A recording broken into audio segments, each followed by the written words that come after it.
India മുന്നണിയിലെ ബന്ധപ്പെട്ട പാർട്ടികളാണ് ഇടതുപക്ഷ പാർട്ടികളും കോൺഗ്രസും. ഇന്ത്യ മുന്നണി രൂപീകരിച്ചിട്ടുള്ളത് ഫാസിസ്റ്റ് ശക്തികൾക്കെതിരായ പോരാട്ടത്തിന് വേണ്ടിയാണ്. ആ പോരാട്ടത്തിന് തയ്യാറാകാതെ RSS ഫാസിസ്റ്റ് ശക്തികളുടെ കേന്ദ്രങ്ങളിൽ നിന്ന് ലെഫ്റ്റിൻ്റെ കേന്ദ്രത്തിലൊന്നാണ് മത്സരിക്കുന്നത്. ഇതൊക്കെ തന്നെ ഇന്ത്യ മുന്നണിയുടെ രാഷ്ട്രീയ സങ്കല്പങ്ങൾക്ക് തന്നെ വിരുദ്ധമായ കാര്യങ്ങളാണ്. അതിനൊരു മയം വരുത്താൻ വേണ്ടിയാണ് സ്ഥാനാർത്ഥിയെ കാണാൻ വേണ്ടി പ്രിയങ്ക ഗാന്ധി നേരിട്ട് വന്നത്. ഒരു ഫ്രണ്ട്ലി മത്സരമാണെന്ന് വരുത്താൻ വേണ്ടി, അതൊരു ആർഗ്യുമെൻറ്റിന് വേണ്ടിയാണ് തെരഞ്ഞെടുപ്പിന് ശേഷമുള്ളത്. ഇതൊക്കെ ജനങ്ങൾ തിരിച്ചറിയുന്നുണ്ട്. ജനങ്ങൾ തിരിച്ചറിയും. ഇന്ത്യ മുന്നണിയെ ശക്തിപ്പെടുത്തുന്നതിന് ശ്രമിക്കുന്നതിന് പകരം RSSനെതിരായ ശക്തമായ പോരാട്ടത്തിന് തയ്യാറാകാതെ ലെഫ്റ്റുമായിട്ട് കൺഫ്രണ്ട് ചെയ്യാനാണ് കോൺഗ്രസിൻ്റെ സമീപനം. ഇതൊക്കെ തന്നെ ഇന്ത്യ മുന്നണിയെ ദുർബലപ്പെടുത്തുന്നതിന് സമീപനമാണ്. ഇന്ത്യ മുന്നണിയെ ശക്തിപ്പെടുത്തുന്നതിന് വേണ്ടി തയ്യാറാകണം. രാഷ്ട്രീയമായിട്ടുള്ള ഇന്ത്യൻ രാഷ്ട്രീയ സാഹചര്യത്തെക്കുറിച്ച് വ്യക്തതയുണ്ടാകണം. വ്യക്തതയുണ്ടാകുമ്പോൾ RSSുമായിട്ട് കൺഫ്രണ്ട് ചെയ്യാൻ തയ്യാറാകണം. വീരുകളെ പോലെ ഒളിച്ചോടുകയല്ല ചെയ്യേണ്ടത്. അതൊക്കെ ഇന്ത്യയിലെ ജനങ്ങൾ കാണുന്നുണ്ട്. ഈ വലിയ രാഷ്ട്രീയ പോരാട്ടം എന്ന് പറയുമ്പോൾ ഈ പോളിംഗ് ശതമാനം വല്ലാതാണെന്നില്ല. പോളിംഗ് ശതമാനം കോൺഗ്രസ് UDFന് രാഹുൽ ഗാന്ധിക്ക് മുമ്പ് വോട്ട് ചെയ്തിട്ടുള്ള ആളുകളാണ് ഒരു പ്രതിഷേധം എന്നുള്ള നിലക്ക് മാറിയുന്നത്. നില മെച്ചപ്പെടുത്തുമെന്ന് പറയുമ്പോൾ എത്രത്തോളം വോട്ട് വർദ്ധിപ്പിക്കാൻ കഴിയുമെന്നൊരു കണക്ക് പ്രതീക്ഷയുള്ളത്? കണക്കൊക്കെ ഇനിയിപ്പോൾ ഈ കൗണ്ടിങ് നടക്കുന്നതിന് തൊട്ട് മുമ്പ് കണക്കിനെ പറ്റി പറഞ്ഞാൽ അല്ല, അതിപ്പോൾ ഇനി ഇന്നലെ പറഞ്ഞാലും മനസ്സിലാക്കാം. ഇന്നിപ്പം കൗണ്ടിങ് അതിൻ്റെ പ്രോസസ്സ് നടക്കുക. അതിനു മുമ്പിൽ പറയുന്ന ഒരു അപക്വമാണ്. നമ്മളെ പോലുള്ള ആളുകൾ എണ്ണം നേരത്തെ ഞങ്ങൾ ഇത്ര വോട്ട് കിട്ടും എന്നൊക്കെ പറയുന്ന ഒരു അപക്വമാണ്. UDF കോൺഗ്രസ്സുകാർ പ്രധാനമായിട്ടും വ്യാപകമായി പ്രചരിപ്പിക്കുന്നത് ഇടതുപക്ഷം കാര്യമായ പ്രചരണമൊന്നും നടത്തിയില്ല. പിന്നെ ഒരു പുറത്ത് പോലും അത് കാണാനുണ്ടായിരുന്നു. അങ്ങനെ ആൾക്കൂട്ടമില്ല, പ്രചരണത്തിൻ്റെ ശൈലി സാധാരണ പോലെ വോട്ട് പിടിക്കാനില്ല, വോട്ടെടുപ്പ് ദിവസം ആളുകളെ വോട്ടെണ്ണൽ കേന്ദ്രങ്ങളെ കൊണ്ടുവരുന്നില്ല, അങ്ങനെയൊക്കെ ആയിരുന്നു എന്നൊക്കെ പറഞ്ഞാണ് വ്യാപകം. പിന്നെ UDF പിന്നെ എന്താ പറയേണ്ടത്? UDF പറയുന്നതാണ് UDF പറഞ്ഞത്. കാരണം പോളിംഗ് ശതമാനം കുറഞ്ഞതിൻ്റെ കാരണങ്ങൾ അവർ വിശദീകരിക്കുന്നില്ലല്ലോ.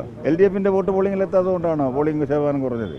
പോളിംഗ് ശതമാനം കുറഞ്ഞ് UDFൻ്റെ വോട്ടർമാരാണ് മഹാഭൂരിപക്ഷവും വരാതിരിക്കുന്നത്. LDFൻ്റെ ചില വോട്ടർമാർ വന്നിട്ടുണ്ടാവില്ല. കാരണം എന്ന് വെച്ചാൽ 3 ലക്ഷം 4 ലക്ഷം വോട്ടിനൊക്കെ 7 ലക്ഷം വോട്ടിനൊക്കെ തോൽക്കാൻ പോകുന്ന ഒരു മണ്ഡലം എന്നുള്ളതാണ് ക്യാമ്പയിൻ നടന്നിട്ടുള്ളത്.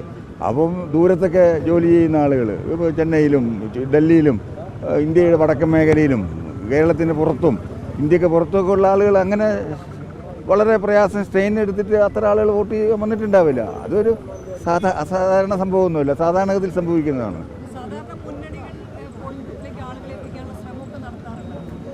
LDFൻ്റെ വോട്ടർമാരെ പോളിംഗ് ബൂത്തിൽ എത്തിക്കുന്നതിന് വേണ്ടി LDFൻ്റെ ബൂത്ത് മിഷനറിയൊക്കെ നന്നായി പ്രവർത്തിച്ചിട്ടുണ്ട്. അതൊക്കെ തന്നെ UDFൻ്റെ ഒരു പ്രചരണമാണ്. ആ പ്രചരണമൊക്കെ വലിയ അതിനൊന്നും പ്രത്യേകിച്ച് പറയേണ്ട കാര്യമില്ല. 10 വർഷം മുമ്പ് സത്യമൊകേരി മണ്ഡലത്തിലേക്ക് വന്നപ്പോഴാണ് ഈ മണ്ഡല ചരിത്രത്തിൽ LDFന് ഏറ്റവും ഉയർന്ന വോട്ട് കിട്ടിയത്, ഏറ്റവും കുറഞ്ഞ ഭൂരിപക്ഷത്തിലേക്ക് കൊണ്ടുവന്നു. ഇന്ന് അത് എണ്ണട്ടെ തന്നെ. ഇപ്പോൾ പോളിംഗ് ശതമാനം കുറഞ്ഞിട്ടുണ്ടല്ലോ. ഒരു വ്യക്തതയ്ക്ക് വേണ്ടി ചോദിക്കുകയാണ്, താങ്കളെ പ്രിയങ്ക ഗാന്ധി കാണാൻ വന്നത് ഒരു നാടകമാണെന്നാണോ പറഞ്ഞത്? നാടകമാണെന്ന് ഞാൻ പറഞ്ഞില്ലല്ലോ. ഒരു ഡിഫൻസിന് വേണ്ടിയാണത്. നാടകമല്ലത്. അത് ഒരു പൊളിറ്റിക്കലായിട്ടുള്ള ഒരു ഇടപെടലാണത്. കാരണം ഇന്ത്യ മുന്നണിയുമായി അതിലെ ഘടക പാർട്ടിയുമായി ഘടക കക്ഷികളുമായി ഒരു ഫ്രണ്ട്ലി കണ്ടസ്റ്റിനാണ് ശ്രമിച്ചത്. അപ്പോൾ ഫ്രണ്ട്ലി കണ്ടസ്റ്റ് ഇപ്പോൾ ഉണ്ടല്ലോ, അത് ചില സംഭവങ്ങളുണ്ട്. അതിന് അങ്ങനെ ഒരു ഡിഫൻസിന് വേണ്ടി വളരെ പൊളിറ്റിക്കലായി ആലോചിച്ചിട്ടുള്ളൊരു മൂവായിരുന്നു അത്. അത് നേരത്തെ തന്നെ നമ്മൾ പറഞ്ഞാണുള്ളത്.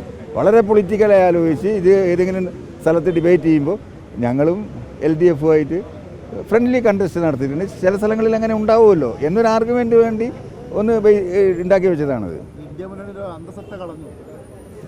അന്തസത്ത കളഞ്ഞൊന്നുമില്ല. ഇന്ത്യ മുന്നണിയുടെ പൊളിറ്റിക്കൽ അപ്രോച്ചിന് വ്യത്യസ്തമായ ഒരു സമീപനമാണ് ഈ മത്സരത്തിലൂടെ അവർ സ്വീകരിച്ചിട്ടുള്ളത്. കാരണം എന്ന് വെച്ചാൽ കേരളത്തിൻ്റെ മൈൻഡ് എന്ന് പറയുന്നത് UDF പോലും ആകട്ടെ ഡെമോക്രറ്റിക് സെക്യുലർ മൈൻഡാണുള്ളത്. ഇവിടെ ഫാസിസ്റ്റ് ശക്തികൾ എന്ന് പറയുന്നത് ഒരു ലിമിറ്റഡാണ്. അവർ ഇടപെടൽ ശേഷി, പാർലമെൻ്ററി തലത്തിലുള്ള ഇടപെടൽ ശേഷി അവർ ലിമിറ്റഡാണ്. ഒരു സീറ്റ് പോലും കേരള നിയമസഭയിലില്ല. അത്തരം ഒരു കേന്ദ്രത്തിൽ വന്ന് എൻ്റെ കോൺഗ്രസിൻ്റെ ദേശീയ നേതാവ് സെക്കൻഡ് എന്നോ ഫസ്റ്റ് എന്നോ തേർഡ് എന്നോ വിശേഷിപ്പിക്കുന്ന ഒരു ദേശീയ നേതാവ് ലെഫ്റ്റിനോട് മത്സരിക്കാൻ തയ്യാറായി വന്നത് അതെന്താണ്? അവിടെ എന്തുകൊണ്ട് മത്സരിച്ചില്ല? UPയിൽ എന്തുകൊണ്ട് മത്സരിച്ചില്ല?